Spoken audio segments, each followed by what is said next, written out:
Hi there, welcome back to Stillwater's ASMR.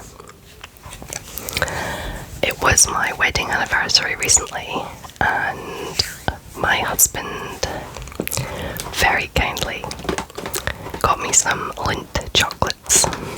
Now these are the assorted chocolate truffles with the smooth melting filling, according to the box. If I sound a bit funny, it's because I have a cold. So I'm hoping I can go through this video without like coughing or sniffing or being too gross. My husband was a bit upset because I've not shared these chocolates with anyone, and what he doesn't realise is that I was waiting to do a video with them first. So these are a brand new box that has been unopened. So we are going to open it and we are going to look at the different types inside. And we're going to sample some of them.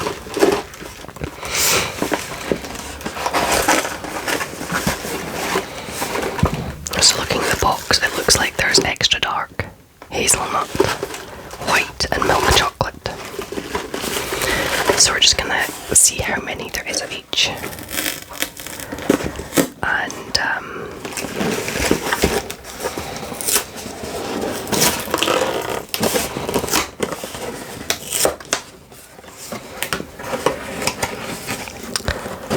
we're going to do a bit of a sample taste test. Now, Lindt is one of my all-time favourite chocolates.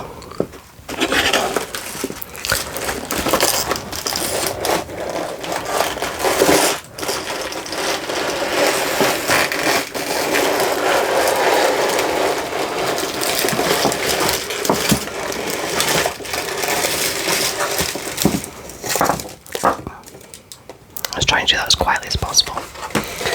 So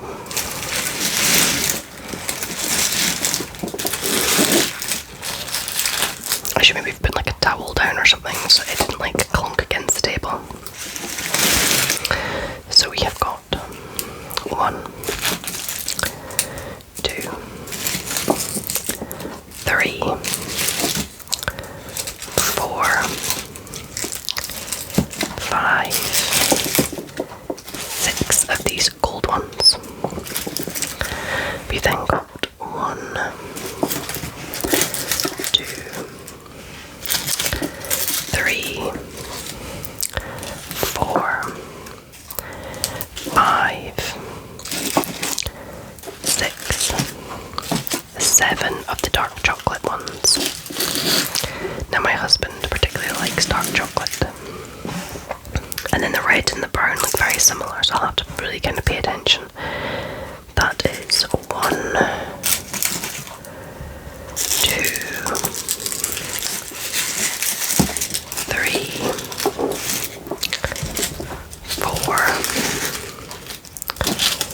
5, 6, 7 of the hazelnut.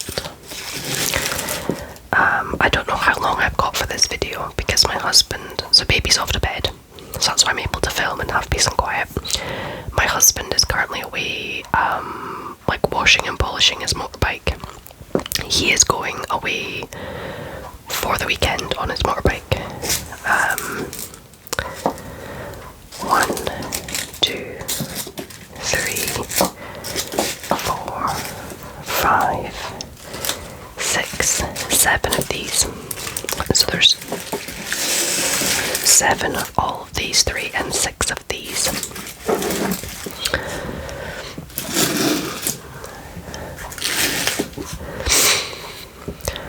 Alrighty, so now we are going to do some taste testing. I'm trying to decide which order to do them in. I might start with the dark chocolate first. But yeah, my husband could get back at any time because he has been gone for a little while. I've been busy getting baby to bed and hanging up laundry and putting away laundry and exciting activities like that.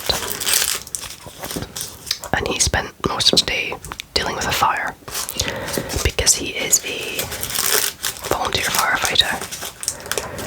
And there was a fire at the dump here in Shetland. Made it in the news and everything. So this is dark chocolate, the 60% cocoa.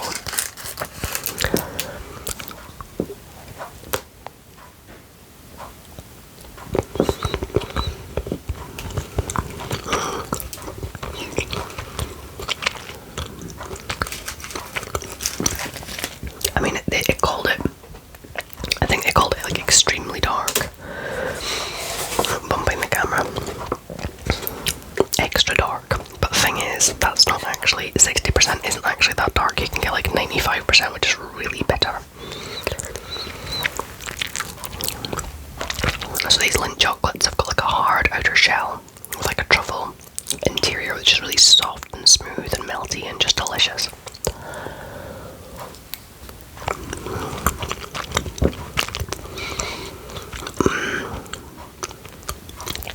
That is really good. Yeah.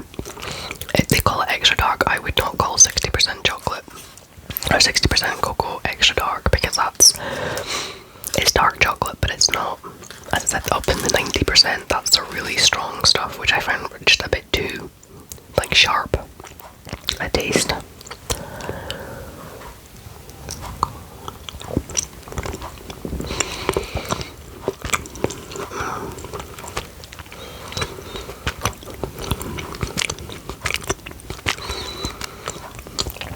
That is really nice.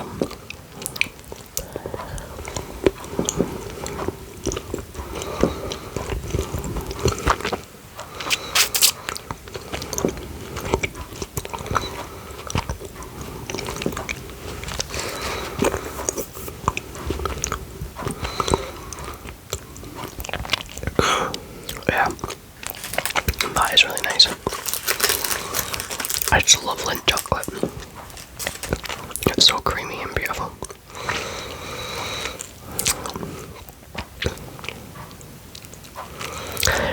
I think I'll then do hazelnut white and then finish on milk. I think. And I just remembered we got lambs in our hayfield. I should probably go deal with that, because my husband's been dealing with a lot of everything else today.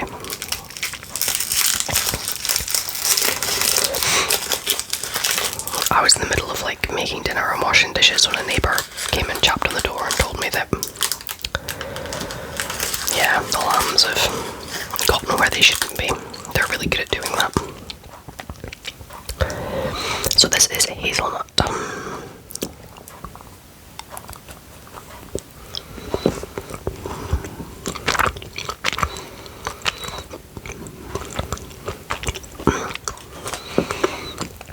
I was wondering if there's like lumps of hazelnut. That looks like there might be. A little.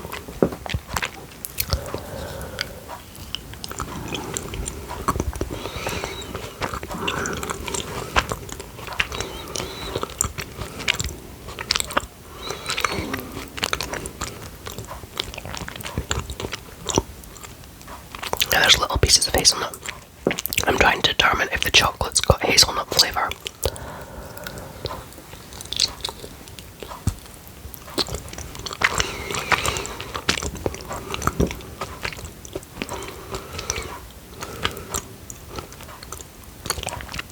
But I can't actually tell, but there is little lumps of hazelnut, which is really nice.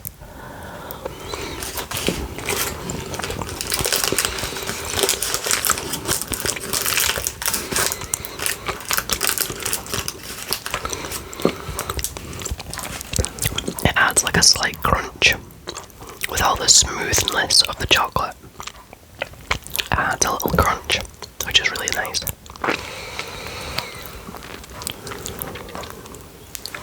I've got a pint of water here.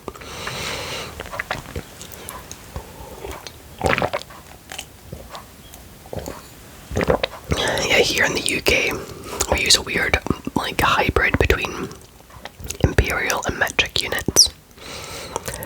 So there's certain things where we use metric. That's my belly making funny noises. So like if you were buying a bottle of water, it would probably be, or like a, you know, thing of milk, it would probably be in like litres. or milliliters, but beer still is served in pints. So you get these pint glasses. Of course, I just drink water out of pint glasses all the time because they're a nice large glass and I drink a lot of water. Or at least I try to because it's good for you. So this is their white chocolate. Now when I think of Lindt, I tend to think of like milk chocolate. I don't tend to think of white chocolate. So I'm trying to think if I've actually had Lindt white chocolate. I'm sure I have.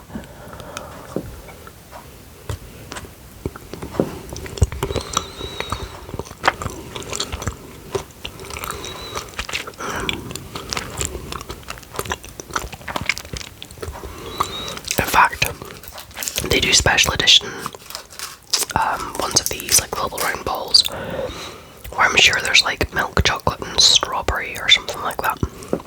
It's like strawberries and cream or whatever they call it.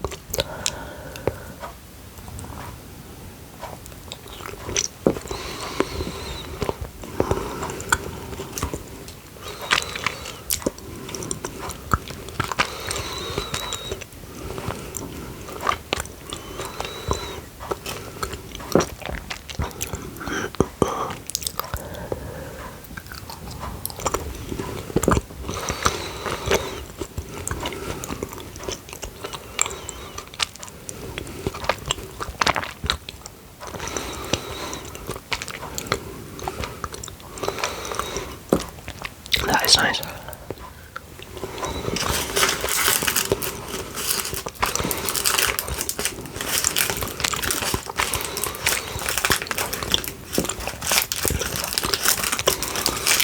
And I do like the pattern. I don't know how well you can see that. It's like sort of all leafy and stuff. I think it's quite smart.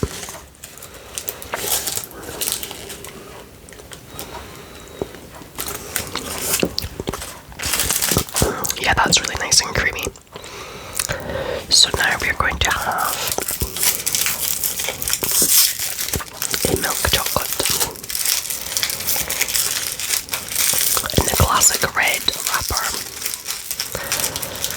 with white leaves and gold text. Well, gold and white.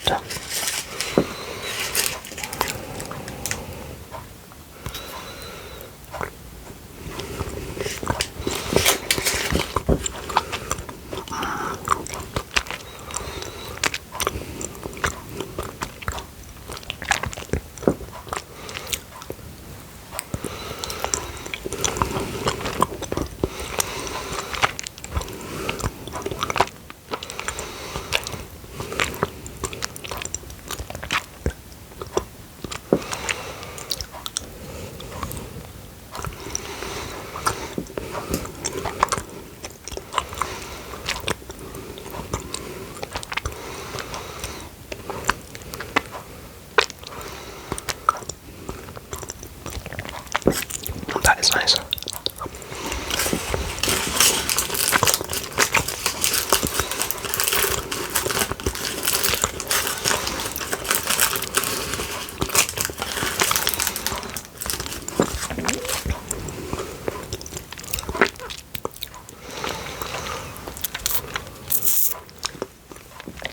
This is where I'm trying to decide if I want to like even up the numbers of chocolates so that there's all 5 of each.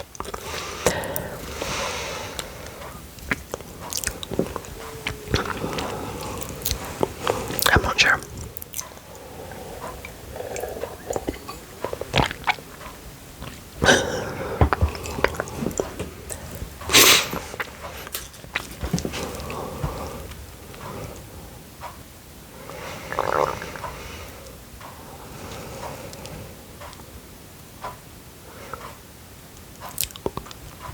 Because what I could do is if I give a couple to my husband and I can have one more. I'm trying to say I'm actually starting to feel a little bit sick. When I was younger, I could eat so much chocolate. Like, I could get, you know, those, like, I'll set these back where they belong. Like, they're really big bars of chocolate that are, like, huge. When I was younger, I used to be able to buy those, and I could eat the entire thing in one sitting and be completely fine. Thankfully now, if I were to try and do that, I would feel really sick, because if I could still do it, I probably would. And then my waistband would be a lot bigger than it currently is. So if I could still eat that quantity of junk food and not feel sick, I would still be doing it. Thankfully, my body is kind of like, no, that's more than enough. So I've had like 4, like, you know, standard size chocolates, and I'm like, yeah, no, I think that's plenty. Which is probably for the best. Me and a friend, this was years ago, we went on they call it a chocolate making workshop. It was like a Saturday afternoon or morning or something, and you went and you spent like half a day just playing with chocolate. But you weren't actually making the chocolate, they like bought in big blocks of chocolate which were then like melted down, and we had like molds, and so we were making chocolate shapes. It was just before Easter, so we were making like Easter eggs and different like rabbits and different shapes and sizes and things, teddies and whatever. And the sheer quantity of chocolate that you left with at the end of the class, I was like taking it into work and everything because it was so much chocolate. There was no, and you know, you did have to eat it within a certain time frame or it would go off, because it wasn't like store-bought chocolate, and it was too much. So I was like sick of the sight of chocolate for a little while after that, because I was just eating so much of the stuff. And but it was really good fun. We also made like little truffles and learned how to do that and everything, and it was a really lovely like afternoon. That was obviously pre-children for both of us. That was when we were like young professionals. It's a fond time of my life looking back on. I had, because I got married and I had a failed marriage, and I'm on my second marriage now, and I'm quite late to the whole having children game. I'm trying to think, if I was 35 when I gave birth, if I was still 34. I think I'm 36 this year. I can never keep track, but like people think I'm weird because I never know what age I am, but it changes every year. I'm just getting used to what age I am, and then it changes, and then that's why I lose track. But anyway, I'm quite late to having kids because I'm in my mid-30s. There we go. But I kind of like the fact that I had that, you know, I had my 20s of being a young professional. I was living down in London. I travelled a fair bit for work, and I had a career and had a very good income. I was in the top 10% of earners in the UK. It's kind of weird being in that world, because this was completely off tangent from eating chocolate, but never mind, you get better Ramble as well. I'm just reminiscing. But it was really weird because I grew up in a very kind of working class background, but then ended up, because I became a chartered chemical engineer, I was earning a really good salary, but I was in this bubble of a world where I was working with other like chemical engineers or other like highly professional engineers who are also on the same sort of salaries. So you find yourself in this bubble where you're earning like crazy money, but you're surrounded by people who are also in that same bubble and world. And yeah, it's really kind of deceptive because you think that's just normal. And I lived in a part of the world, I lived in Surrey, which has these massive big mansions, and obviously I didn't live in one because I wasn't earning that much. That's like the top 1%. But it was like I had a very comfortable life, and you're surrounded by that level of wealth that it's really easy to lose focus of just how fortunate you are. But thankfully I did manage to save up some money, which has enabled me to, when I've moved home, it's kind of bought me time while I was unwell to be unemployed, and it's kind of bought me some time to have maternity leave, and I've managed to buy a croft, and I helped my sister with a deposit for her house and things like that. So it was like, I'm really grateful that I had that experience, and but now I'm like at the complete opposite end of the scale. Now I'm in like the bottom 20% of earners, and it's just such a weird contrast. But I'm just as happy now as I was back with the money I had. Probably happier, and it's like my days look so completely different, and it's just, I really value that different experience I've had. I've had like literally different lives, and like I laugh with my current husband about the fact that, you know, we were out working with sheep and I had sheep poop across my face from wrestling with lambs who were like kicking me in the face and everything, and it was just like, and I said to him like, aren't you grateful like that I'm here doing this with you and not sitting in an office? And you know, it's handy that I'm happy doing this and not sitting in some clean office somewhere designing some crazy engineering stuff. And it's just, yeah, my life is very, very different. I guess I'm in a reflective mood this evening because it started out as chocolate tasting and now it's just random rambling. So yeah, it's kind of weird how life turns out. And I wouldn't say one life is any better than the other. Having lived both sides of the coin, it's very much about your attitude and what you make of it. Like, I think that's the biggest thing, is being grateful for what you have and being happy with what you have. And yeah, if there's things that you're not happy about, you're the only person that has the power to change that. And then there's an element of good luck and good fortune, and just, yeah, I am so very grateful for the life that I have and the life that I've lived. Even the bad times, like, you know, a messy divorce and a nervous breakdown, and there's been some really rough times, periods of depression and all that kind of stuff. There's been some really rough times, but I just think that helps to appreciate the good times even better. And obviously my Crohn's, that's been rather ill, like, it's hard when you have poor health. I'm going to give these ones to my husband, because then I have 5 of each, and that makes me happy. And I'm sharing. But, yeah. Oh, a funny anecdote this morning. I needed to get to the post box to post something that was like time critical. It got posted today.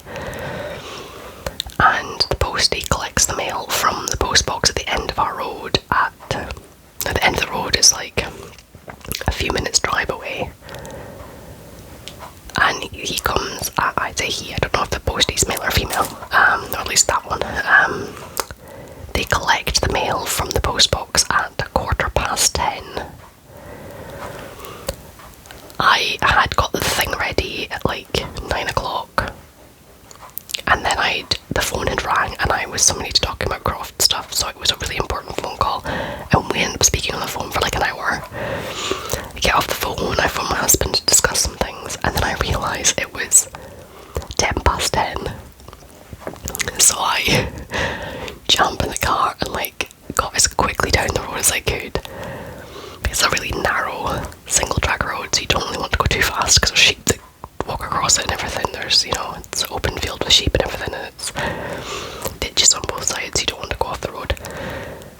And I'm like putting my item in the letterbox as the post van pulls in behind me, and I'm like, oh, got in just in time. So that was quite a relief. So I just feel like chatting away to you guys this evening. But yeah, I've got so much swirling around in my head from my new job at the charity. There's a lot to be done there. So much needs to be done with the Croft, lots of paperwork and stuff. I still need to get back into my studying. I had a life coach session yesterday, and she's challenging me that by the time we see each other again in 6 weeks' time, that I will have got back into my studying. So I need to do that. But like, we're trying to buy a car right now that's powerful enough to be able to pull a 2.5-ton trailer. That's like, obviously, so we can take like sheep to the market and things like that. And it's proving really difficult. So my husband's hopefully going to go look at a car, because that's one problem of living on a small island.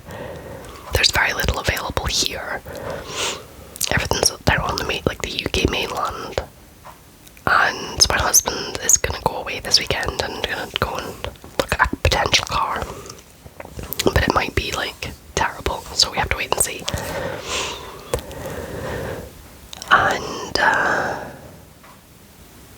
it was like a car that was previously stolen and then recovered, and now it's being like sold off. It's like £6,000 cheaper than what a car would normally be, which is, if it all checks out and the car is in good condition, it will be an absolute bargain, because we'll save a lot of money on the car just because it's previously been stolen. But we need to make sure it all checks out and the person has done all the proper repair work and like it's never been crashed. But it had like things like electronics taken out, and the person says they've replaced it with everything proper and everything, but my husband will need to make sure. So we're going to be busy. We need to buy some sheep before the end of the week to be able to get our maximum possible funding, and it's just like there's just so many things going on and my head is just like, so yeah, my little brain's just whizzing away. And I'm hopefully going to go out and visit my sister this weekend. I have not seen her in I've seen her like a couple times in the past year and a half because of COVID. And also because she lives it's a decent drive away from where I live. So it'll be really lovely to see her and her family, because I haven't seen them in forever. But yeah, it's just been a busy week, but we finished clipping all the sheep. And we bought some new electric clippers, and oh my goodness, those things are terrifying. They're like, the unit thing's like that long, and it's really wide, and it's got like a long cable that plugs into the generator, and they vibrate like a lot, and they make a lot of noise, and the generator's obviously going as well. And they're heavy, they're really heavy, even though it's not battery powered or anything. I hate to think how heavy a battery powered one would be. But it's just they're just terrifying. And I did have a go at trying to use it. We had a friend come around to teach us how to use them. And I just can't do it. I just can't do it. I got about halfway through a sheep before I chickened out, and I was like, no, I just can't do this, it's just too scary. There's bits where you take the electric clippers and you go right into the wool, and you're going around the sheep, but the wool is covering the clippers, you can't see what you're doing. And I was so terrified of cutting the sheep, the skin of the sheep, and I ended up doing it, and I just felt so bad. The poor sheep had these cuts, and because I was so worried about it, it meant I was more chance of actually doing it. You have to be confident, and you have to be trusting what you're doing, and I just wasn't, and I just didn't trust it. So that's why I just no, I can't do this. It was just too much. So I let my husband, he was doing really well at learning how to use them. He's been clipping with just hand shears his whole life, and he was doing really well starting to use the electric clippers. And he wasn't clipping, nicking milking the sheep very often at all or anything like that, and he was doing really good. But I was like, no, I'm going to stick with the hand shears. I mean, I've only been clipping, last year I clipped the ram while 6 months pregnant, which was quite funny. He was really big, and so you couldn't put him on his bum to clip him, so he was just standing upright, toddling about, and I was like following around after him, just clipping away bits with the hand shears. But he was an absolute sweetheart, so he let me do that. The year before that, I was really poorly, so I only clipped like part of a sheep, just to actually have a go.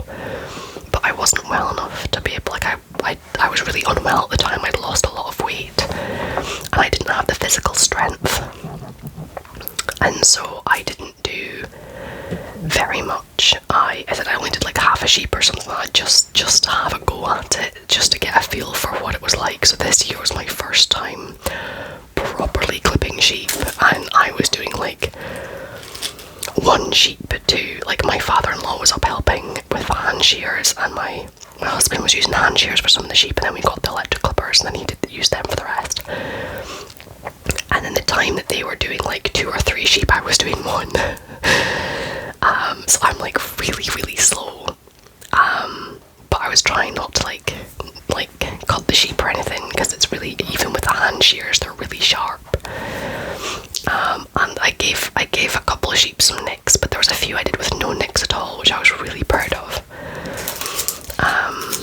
You just spray like antiseptic spray on the ones that you've nicked and tell them you're really sorry. But I was actually really proud, because I have pure Shetland wild hill sheep that my husband bought for me for my birthday and Christmas last year, and they are a nightmare to herd. Like, when you're trying to move them from one place to another, they are just impossible. They all scatter in different directions.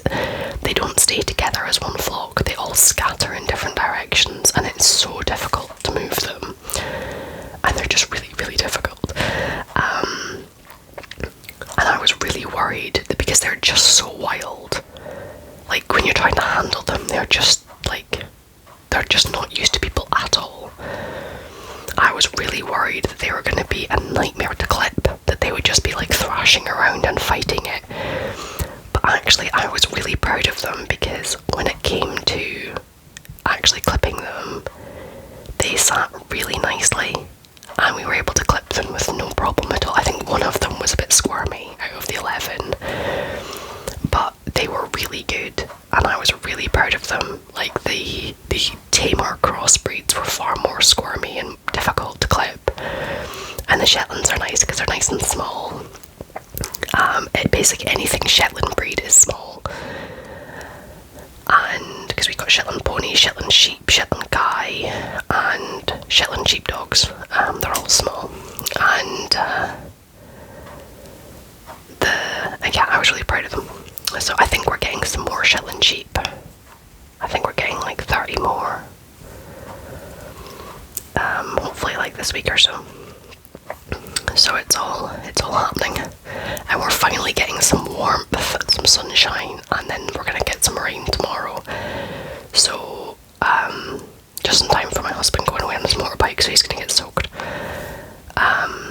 So it's really quite nice, because it means that the hay is gonna start growing, which will be really good. Because we had a really cold, long, like, spring where it just wasn't getting enough warmth for the grass to, because it has to be more than 8 degrees Celsius air temperature before the ground warms up enough to be able to actually start having the grass growing. And we were really struggling to get that warm for like the longest time, but we're finally getting grass growing now.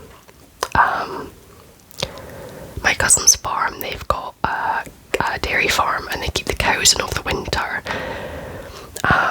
Because it means the cows don't have to be out in horrible weather, and also it like protects the ground, because if the cows are out in really wet winters, it'll just make the ground go to mud, which is bad for the cows and it's bad for the ground. So they keep them in until, and also because there's no grass, the grass isn't growing, so they keep them in and feed them like hay silage, sorry. I hate the silage they grow for the summer. And then in the spring, when the grass has started to grow and it's warm enough outside and like the weather's improved enough that they get turned out. And I love watching, my cousin always films it and puts it on Facebook for us, and I love watching the cows like frolicking as they come out of the sheds for the winter, and they like go, like these are like full grown adult female cows, like milking cows, and they're like leaping about like calves, and it's like every year they do it. So even like the elderly ones that are like old enough to know better, they're just like leaping with joy to be outside, and it's just so wonderful to see. But this year it was really late before they were able to go out because we've had just such a long cold winter. So it's yeah, it's nice seeing some nice weather. And of course here in Shetland we've had the simmer dim where the sun dips below the horizon, but it comes up again before it gets dark, and it's just stunning. It's amazing. But of course it means it's light all night, which means it's really hard to convince a baby to go to sleep because it's still light outside. So thank goodness for blackout blinds, is all I can say. And my husband keeps waking up at like 4 o'clock in the morning or 5 o'clock in the morning and he can't get back to sleep.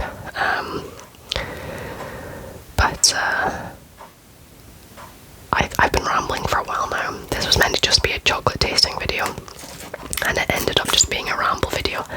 I guess I've just really missed being able to ramble to you guys, because normally the only time I have quiet time to record a video, I really need to be getting on with work lately. So that's why there's been so many paper filing videos and like me sorting things out and organising things and doing stuff. And I've not had a chance really to do a proper like just catching up with you guys and having a little bit of whispered ramble. And I guess I didn't realise how much I missed it. So you've been getting a big ramble. And thankfully my voice is held out. I don't think I've been sniffing too much through this video, so thankfully I'm feeling much better, because I was thinking if I carried on feeling poorly I wouldn't be able to go down to the mainland at the weekend and visit family. But I will be able to, which will be good. So yeah, I think that's probably it for today. But you guys take care. I hope you're all keeping well. And yeah, look after yourselves, stay safe, and I'll see you again in a video sometime soon.